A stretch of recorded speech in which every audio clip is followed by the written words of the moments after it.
Baruch She'avuecha me'atav v'ad olam. Lift up mine eyes unto the mountains, for the source of my help. My help cometh from the Lord, maker of heaven and earth. God will not let your foot give way. The protector will not slumber. See the protector of Israel, neither slumbers nor sleeps. The Eternal is your guardian. He will not let the sun smite you by day, nor the moon by night. God will watch you. God will watch your soul. You're coming and you're going from this time forth and forever. And let us say, Amen.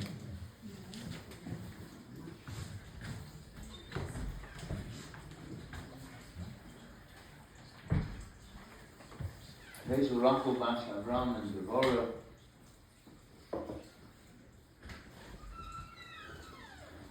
Her father Avram Karen was born in Odessa and he fled the pogroms. Her mother Devorah Pollock, also from that area. Her father and mother escaped to England and they were wed. She was one of Kinahara 10 children, one of 10 children. Her siblings, Anne, Betty, Meyer, Irene, Francis, Ben, Maurice, Ethel, and Rachel Rachel, and Harold. Her father Avram worked very, very hard to support the family. He sold coats, and they lived in Borough Park, Brooklyn, New York. Rachel Rachel was born on October 13th, 1918, the 7th day of the month of Cheshvan, 5679. She attended Erasmus High School, where she majored in Spanish and German. She worked in the well-known department store at that time, Bonwood Teller. She helped support her mother, as her father was not always able to support the family, and he passed away also younger. Her life took a change when she crossed paths with Jerome C. Gutentag, and the C stands for Chaim, life. He was a corporal, and he met her at a dance. She was standing alone waiting for someone for a number of hours. And he came over to her and said, what are you doing? She said, well, mate, he said, you'll wait here all night. Why don't we dance? And that was something they were really good at, dancing. They really were gifted that way. Well, it didn't take long for him to propose to her. And she said, but I don't really know you too well. He said, well, I'll give you a reference. My sister Eleanor Nagelbush. You can ask her about me. And 3 weeks later, they were married in the Cleveland Jewish Center. Rabbi Ganuth performed the wedding service. Then Jerome went off to Bombay for 4 years. Meanwhile, Rose was expecting, and she delivered her child at then Israel Zion, today Maimonides Medical Center, very well known in Brooklyn, New York. In fact, I lived in Borough Park when I was a child, so I passed Maimonides all the time. Her beloved daughter Marcia was born in 1944, and at that time Rose brought Marcia and to live with Nanny Gutentag, her mom. Chaim Jerome returned in 1945. Alan Avram David was born in 1948, right here in Cleveland at St. Luke's Hospital. And Rose and Jerome worked very, very hard to support their family. They did many, many different endeavors. Especially, they would even go to the Catskills and work dancing. That's something. Jerome worked hard to sell World Book encyclopedias. Many of us remember, right, the World Book encyclopedias, the salesmen coming to our home. A new encyclopedia every month, was it, that you would purchase? And that's what Jerome did. He worked very, very hard for many, many years. He worked for World Book in in Chicago, Boston, and Columbus. And he departed, he was nifter in 2003, and Rose was alone at that time. She was so close to Chaim, to Jerome. She was so bound up with him. She used to run his office in Reynoldsburg, and she really did not want to leave the home where they lived together. It took Marcia a lot of planning and scheming. How is she going to get her mom to leave the home? Because they were two lovebirds, they really were. She and Chaim were inseparable at all times. And she just wanted to stay in that house where they had lived. In 2011, she moved here to be with Marcia. And Marcia says she's inherited all the family sets of china for Yontif, Pesach chinas, from this relative, from that relative. She has 12 different sets of china from family gatherings.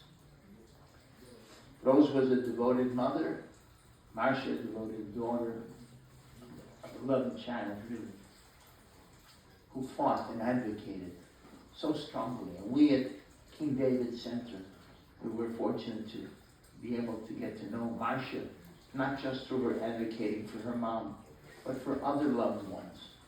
She is not shy when it comes to advocating for people's well-being. And we know, well, in today's medical world, I see friends and relatives and family here. In today's medical world, we all need advocates. Especially today, there's such a shortage of workers. And so when I visit someone, I see a loved one is there with them, makes all the difference in the world. It really does. And Marcia, I'm sure, will continue to advocate for other people and look after them. Because it's part and parcel of who she is, who she inherited from her dad and mom, her father Chaim. Chaim is life, and that's what Marcia's doing. She's advocating for life, for people, that we should be blessed with life. At this time, I'm going to recite the Eshes Chayil prayer. Eshes Chayil nihimsa, v'rachok mitninim mechra, otak bolei vayado, v'shalom lo yechsor, v'molasu tov v'lo ra, kol yemei chayeho, osho tzemer ufishtim, vatas b'chefetz kapeho. Oisa koriyal sehoche, himechov tavi lachro, vatokom biyod lailo, vatitin teret leveisa v'chok l'naroseha, Samamasa devatikochehu, mipricha pehonot akorem, chavro bioiz mosneho, vatameis roseho, oamo kitov sachro, lo yichbe balaylo neidro yodeho shilcho vakishor, v'chapeho tamplupo olech, Apopos leoni, biyadeho shilcho lohem yelasid aleveis amishalem, kicho beis alabushonim, marvadim asasalaho, sheish yargam alebubusho, noida basharim bailo, V'shivim toyim ziknei yoretz adin nasusavatim kol, v'chador nosna laknani, oiz v'hodor levusho, v'tischak liyohim acharoim, piyo poscha v'chachmo, v'soiras chesed, al lishoynot, zepiya halichois peso, V'lechem atzlus lo sochel, komu b'nei v'yashruho, v'aylo, v'yehalelo, rabos panos ha'sechayil, v'yarolis, al kula ono, sheker ha'chem,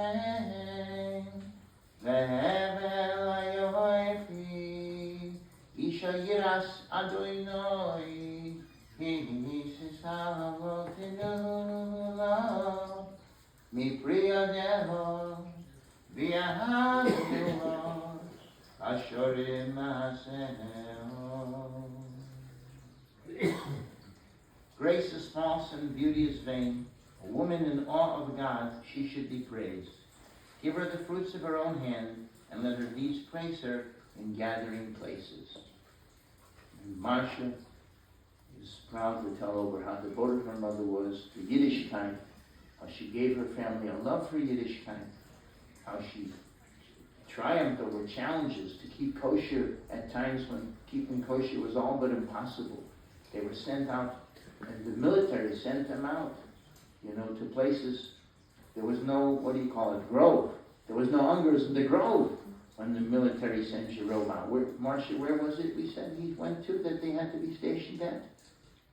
Mom, remember the name of the military camp she had to be at? Oh, my mother? Yes. She went to several of them. Several of them. One was in Virginia. Virginia, right?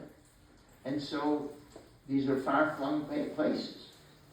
And yet, she would not bend and give in on her commitments to her Yiddishkeit. And she came back to Cleveland, right, to be in a Yiddish environment. And that was so important to her. At this time, we would ask if we could rise to the prayer. Kevin Moira.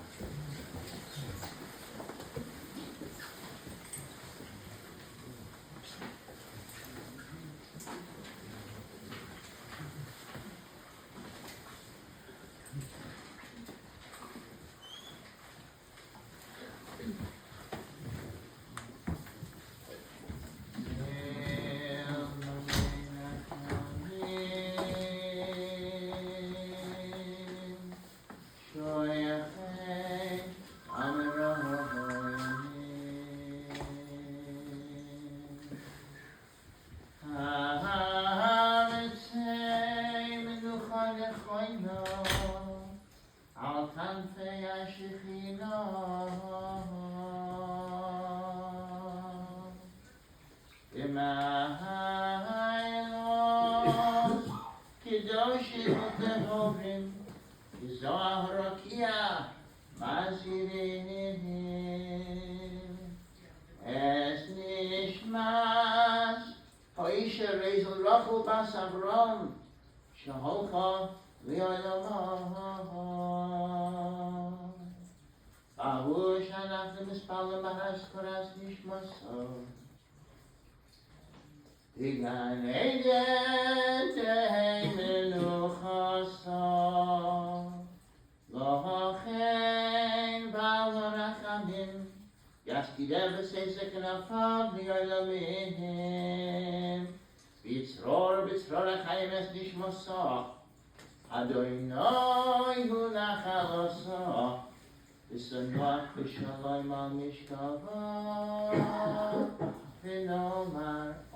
God full of compassion, who dwells on high, grant proper rest on the sheltering wings of your presence, in the lofty levels of the holy and pure, who shine as the brightness of the heavens, to the soul of Rachel Rochel, Rose Ruth, the daughter of Abraham and Deborah, who has gone to her world, and for whose memory we pray. May her rest be in paradise. May the Master of Compassion bring her under the cover of God's wings, and bind her soul in the bond of life. May the Lord be her heritage, and may she rest on her resting place in peace. And let us respond, Amen. You may be seated.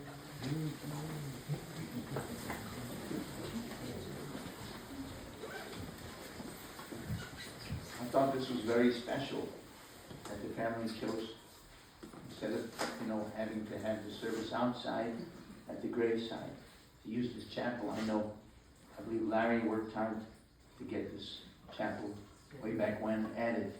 right? Kirk, this was an addition to Mount Olive, right? Yes, Like absolutely. Kirk says, when the winter is inclement, and you never know, and instead of everybody being outside, I commend you. It's a very, very, very honorable what you did for Mom to have you gathering here. And we're going to proceed together to the Kura in a moment. I want to ask forgiveness from Ruth, Rachel Rachel. If I wronged you in any way, I ask Mechila, I ask forgiveness for myself. Surely we didn't honor you according to your loftiness. A matriarch, really, a matriarch. Imagine, someone 106 years old. What a blessing, what a blessing. And you helped her along to have that Arichas Yomim Mash. You helped her along to have that Arichas Yomim. And it's special for all of us to have known her and have been around her. So ask forgiveness. If I wronged you in any way, if any of us at King David wronged you, please forgive us. Ask forgiveness for myself, for your family, for your community. You should be a Melitz Yosher, you should be an advocate. And at this time, we'll continue to the resting place.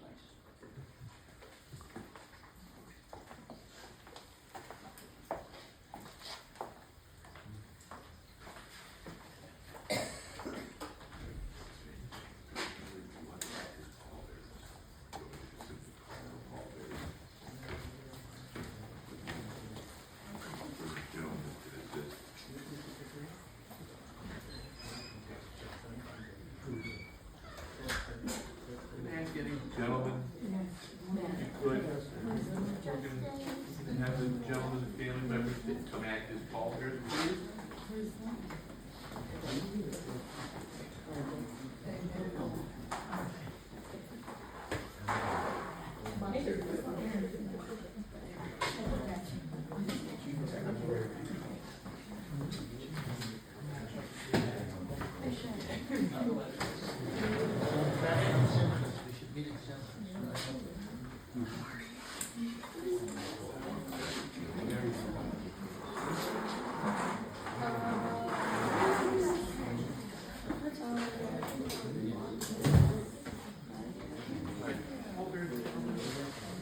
Have you come alongside of the casters, please? Go over here. One more gentleman on that side. Three. I'm going to ask at this time if everyone will kindly rise and remain in place, please. One thing we wait for Rabbi Matt.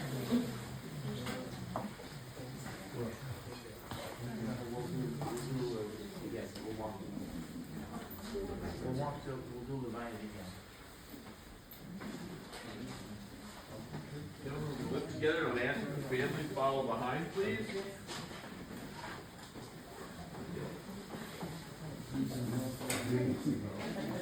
Very important.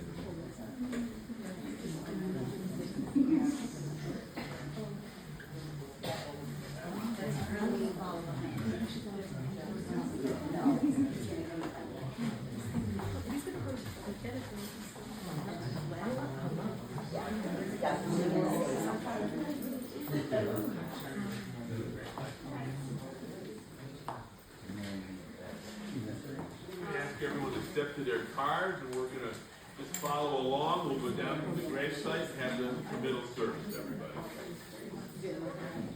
I guess so.